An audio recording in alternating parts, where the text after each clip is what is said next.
Salam sejahtera untuk semua orang muda Katolik dan semua yang menonton video ini.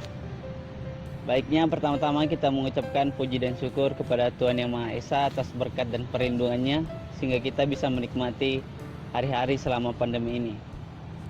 Dan tidak lupa juga saya ingin mengucapkan terima kasih kepada Romo atau dosen yang telah memberikan tugas kepada kami serta teman-teman yang turut serta untuk membuat video ini. Pertama-tama, sebelum saya memberikan gambaran tentang apa yang akan dibahas dalam video ini, baiknya kita mengenal teman-teman saya terlebih dahulu. Seperti kata pepatah, tak kenal maka tak cinta. Yang pertama, kita akan mendengarkan penjelasan dari Frater Vincentius Kaunang CMM yang menjelaskan gereja yang satu.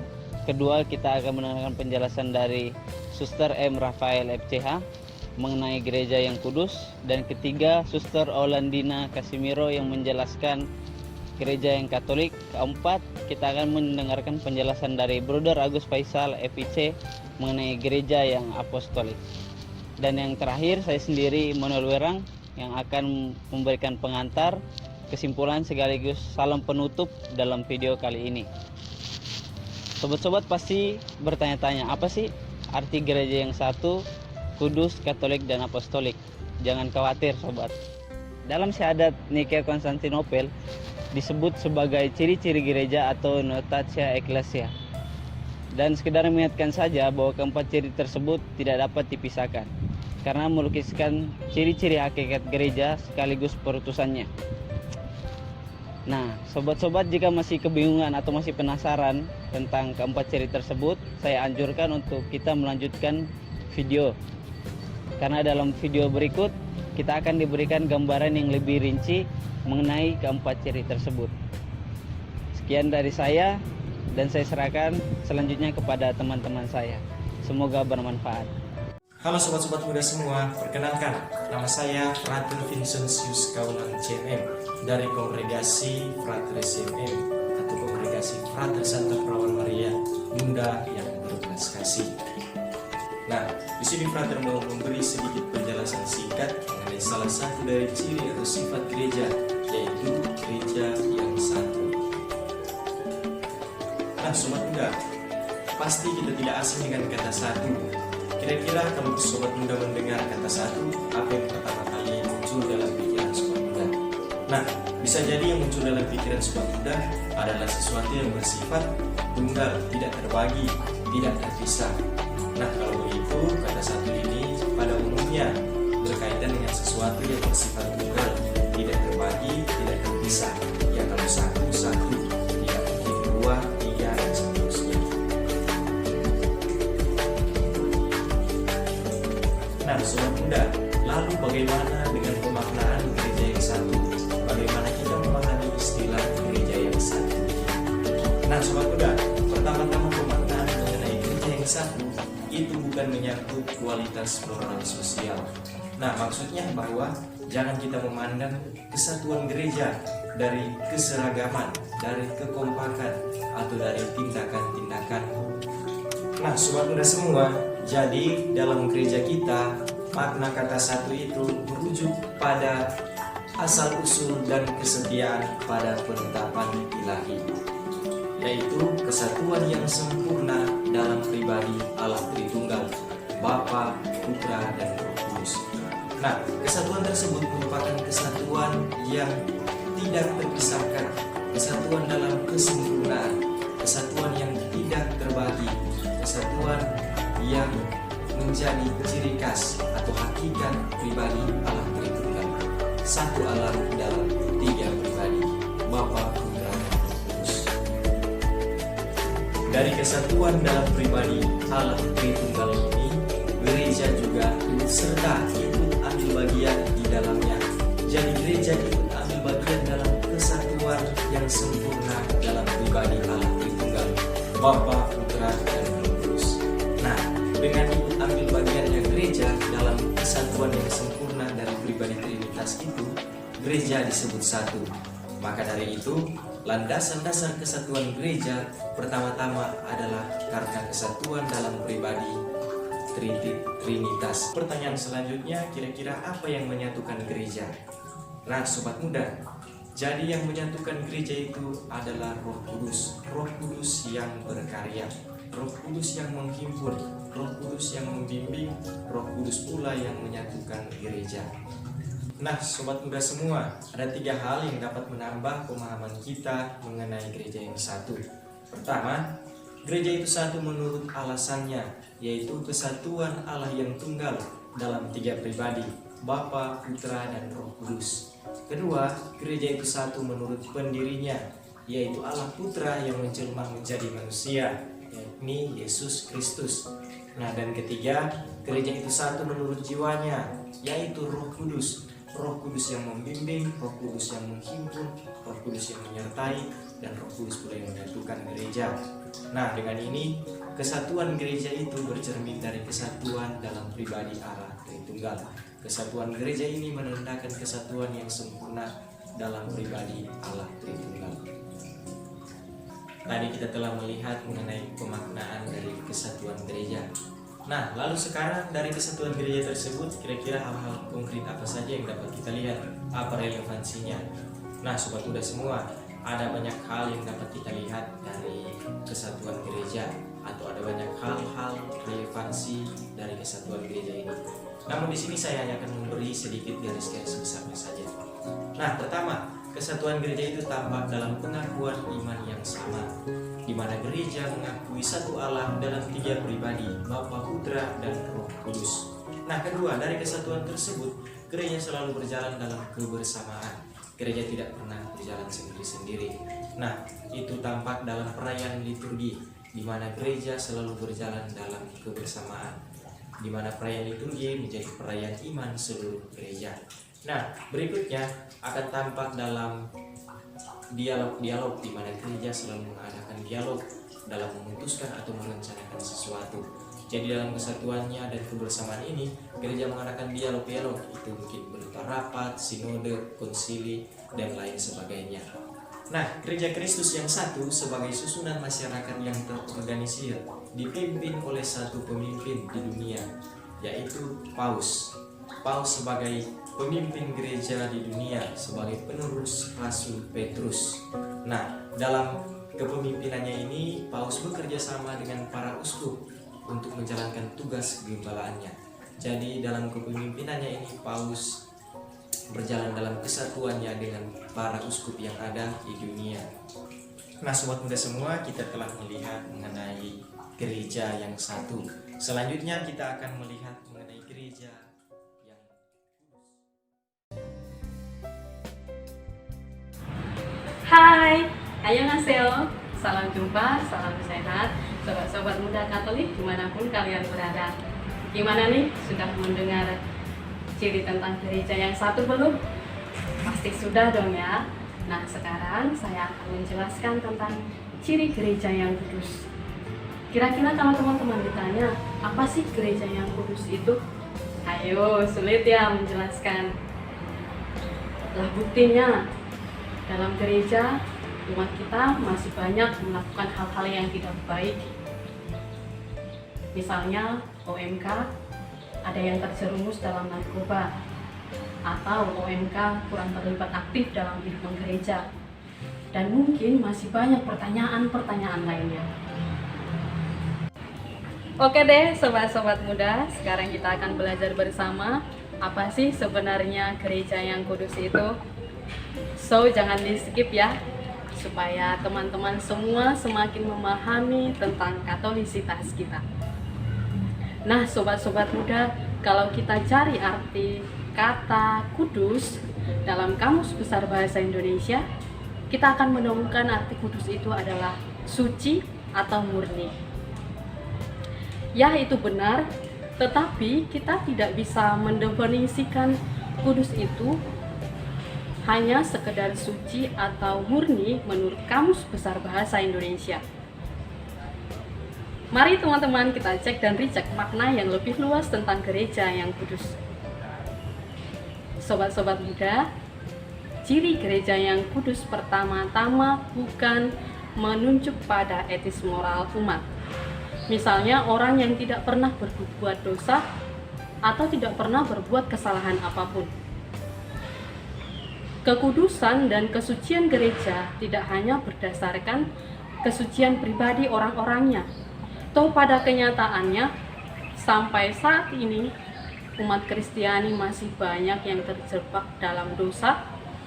Bahkan kita sebagai orang muda seringkali tidak menyadari bahwa kita sudah terlalu jauh dari Allah sendiri dan kita menodai kasih Allah. Ciri gereja yang kudus merupakan sebutan yang tertua dari keempat ciri gereja. Santo Justinus Martir pada pertengahan abad kedua mengatakan demikian. Kami ini bukan hanya satu umat, tetapi umat yang kudus. Sebagaimana telah kami tunjukkan, orang-orang akan menyebutkan mereka bangsa yang kudus, orang-orang tebusan Tuhan. Ayat ini ditulis dalam kitab Nabi Yesaya bab 62 ayat 12.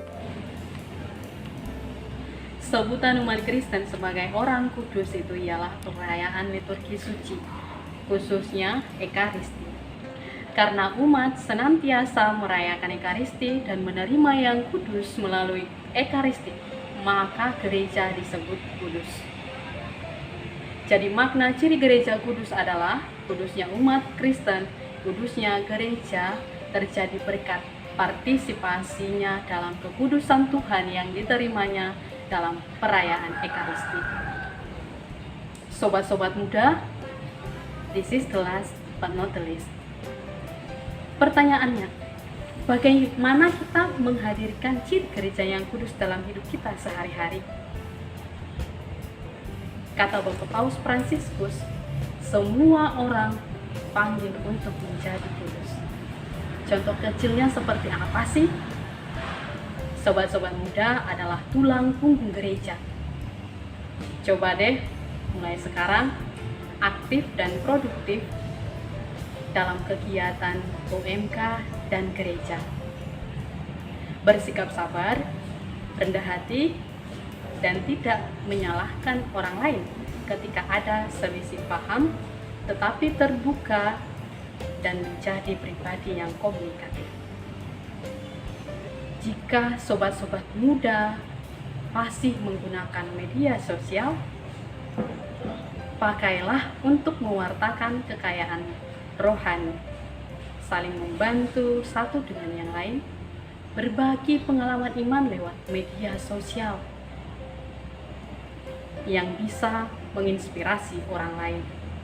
Seperti Beato Carlo itu loh, sobat-sobat muda. Oke, sobat-sobat muda yang diberkati Tuhan, demikian penjelasan yang bisa saya sampaikan mengenai makna ciri gereja kudus. Semoga sekarang semakin memahami ya, dan semoga membantu sobat-sobat muda semua untuk memaknai kekudusan dan menghayatinya dalam hidup sehari-hari melalui hal-hal yang sederhana. Semoga sobat-sobat muda juga menjadi altar-altar Kristus di zaman milenial ini. So, kita akan lanjut ke ciri berikutnya. Sobat-sobat muda tetap stay ya. Sekian dari saya. Salam sehat, salam karitas, pax et bonum, berkah dalam. Terima kasih. Sahabat-sahabat muda yang terkasih, sesuai dengan identitas kita sebagai orang muda Katolik, saya ingin mengajak teman-teman untuk belajar mengenal ciri-ciri dari gereja Katolik kita. Di dalam gereja Katolik kita ada 4 ciri. Yang pertama, gereja yang satu, yang kedua gereja yang kudus, yang ketiga gereja yang Katolik, dan yang keempat gereja yang apostolik. Kata Katolik itu keren kan? Tapi sayangnya kita belum tahu ciri dari kata Katolik itu. Nah, semua pasti penasaran kan? Saya sih yakin teman-teman pasti penasaran karena teman-teman adalah orang Katolik yang baik dan luar biasa. Nah, teman-teman muda yang terkasih, saya rasa kita tidak boleh menahan rasa penasaran itu terlalu lama. Nanti spoiler, kalau kita menahannya terlalu lama. Maka untuk menghindari kata spilet itu, langsung saja kita masuk ke kata itu sendiri. Kata Katolik itu berasal dari bahasa Yunani Katolikus, yang berarti umum, universal, memenuhi semua dalam satu dan sama.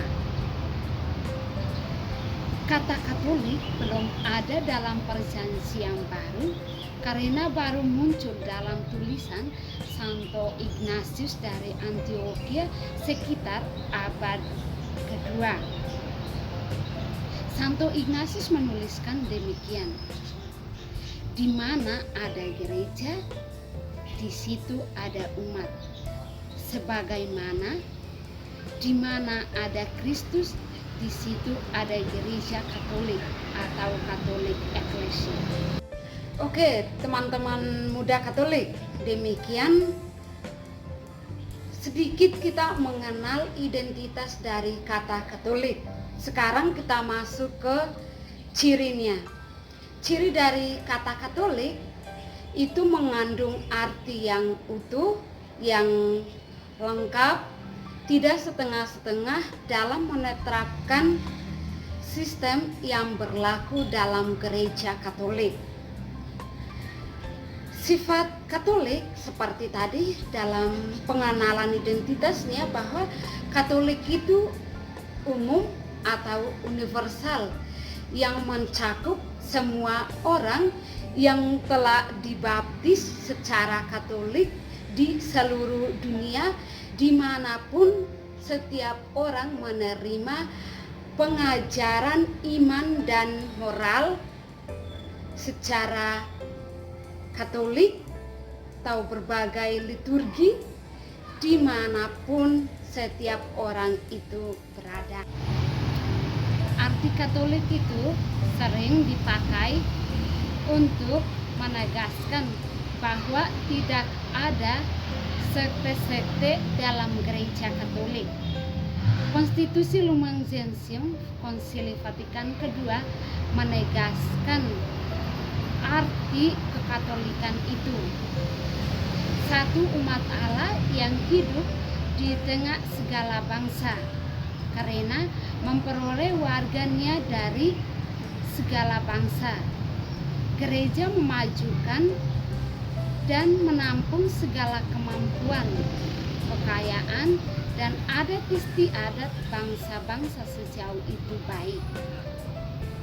Gereja yang Katolik secara tepat guna dan tiada hentinya berusaha merangkum segenap umat manusia beserta segala harta kekayaan di bawah Kristus kepala dalam kesatuan rohnya. Sahabat-sahabat muda yang terkasih, saya ingin menutup perkenalan saya ini dengan sebuah kata: Anda adalah jantung gereja Katolik. Dan ada juga pesan dari Santo Yohanes Chrysostomus untuk sahabat-sahabat muda, bahwa gereja adalah tanah yang dikelilingi oleh pagar perlindungan. Jika Anda tinggal di dalamnya, serigala tidak dapat masuk. Tetapi jika Anda meninggalkannya, binatang buas akan merenggut dirimu. Jangan tinggalkan gereja. Gereja adalah harapanmu. Gereja adalah keselamatanmu. Gereja lebih tinggi dari langit. Gereja lebih keras daripada batu. Gereja lebih luas daripada dunia. Gereja tidak pernah menjadi tua, tetapi selalu memperbaharui diri. Sekian pesan dari Santo Yohanes Chrysostomus untuk sahabat-sahabat. Terima kasih dan semangat selalu untuk menjadi orang muda Katolik yang baik untuk Tuhan, untuk diri sendiri, untuk keluarga, dan untuk dunia. Terima kasih, Tuhan memberkati.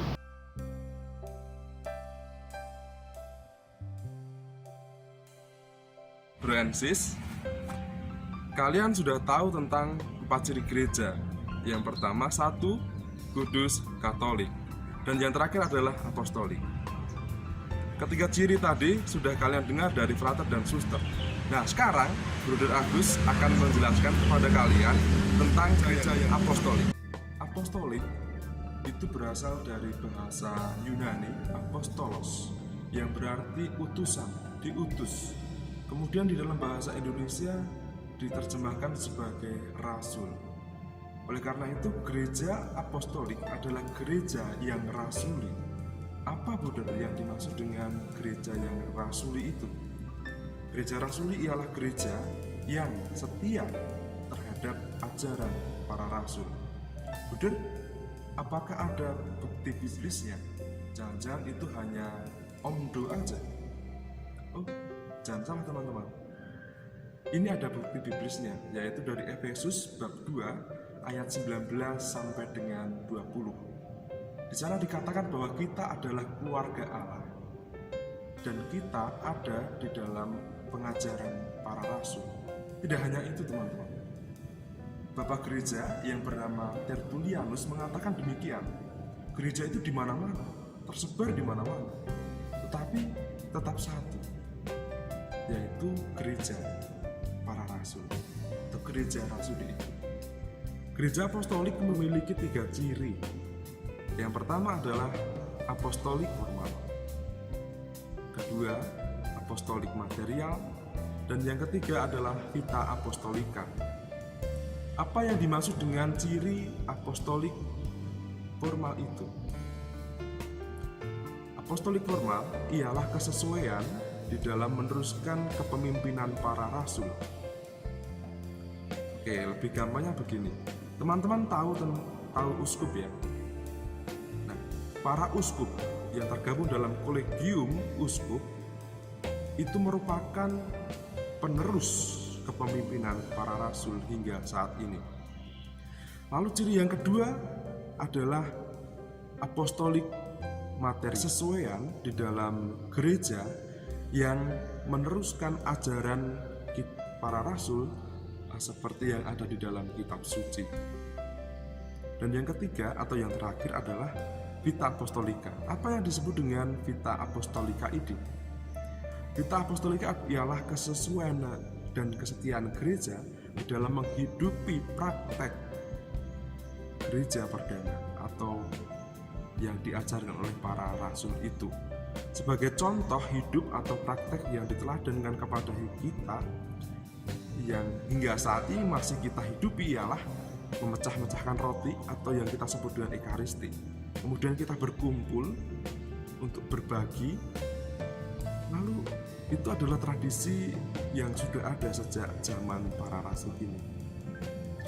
Nah, Bro and Sis, itu tadi penjelasan saya tentang pengertian gereja apostolik dan 3 cirinya yang tidak bisa dipisahkan satu dengan yang lain.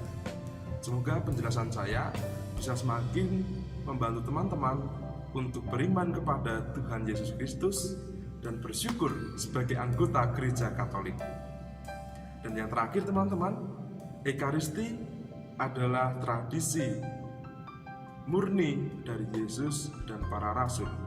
Untuk itu teman-teman jangan pernah mager ya untuk ke gereja dan mengikuti Ekaristi. Salam Jovem Bagistu. Sobat-sobatku, bagaimana dengan penjelasan video dari teman-teman saya yang sebelumnya?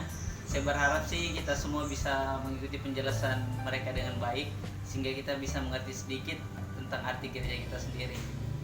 Nah, sebelum kita semua kembali kepada kesibukan kita masing-masing, saya akan memberikan poin-poin yang penting mengenai arti dari gereja kita sendiri. Poin yang pertama yaitu mengenai gereja yang satu. Artinya gereja memiliki pengakuan iman akan satu Allah dalam 3 pribadi, yaitu Bapa, Putra, dan Roh Kudus. Gereja juga selalu berjalan dalam kebersamaan.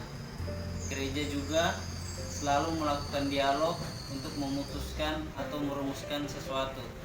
Gereja juga adalah masyarakat yang terorganisir dan dipimpin oleh Paus.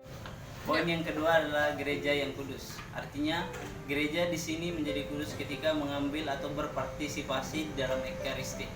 Poin yang ketiga adalah gereja yang Katolik. Artinya gereja yang bersifat universal.